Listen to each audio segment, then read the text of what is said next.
Magandang araw po sa inyong lahat. Ito ay isa pang report na aking ibibigay tungkol sa mga investigasyon at kaso sa mga questionableng flood control project na ating nakita.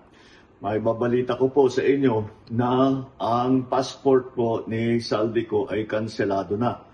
Kaya in-instructionan ko na ang Department of Foreign Affairs, pati ang PNP, na makipag-ugnayan sa ating mga embassy sa iba't ibang bansa para tiyakin na hindi maaring magtago itong ating hinahabol na magtago doon sa kanilang bansa. At kung sakali man ay siya'y pupunta ron, ay i-report sa atin para naman ay maibalik natin siya dito sa Pilipinas.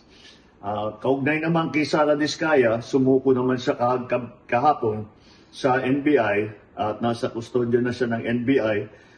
Inaantay ang formal ng paglabas ng kanyang warrant of arrest. Kaya nakikita po natin, maganda naman ng takbo ng proseso at yung ating mga hinihilaang na kasama dito sa ganitong klaseng sindikato ay haharap sa hustisya.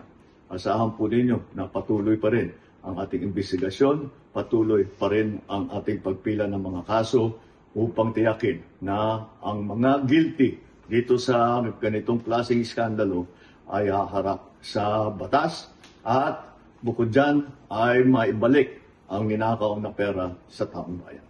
Maraming salamat po. Magandang araw po.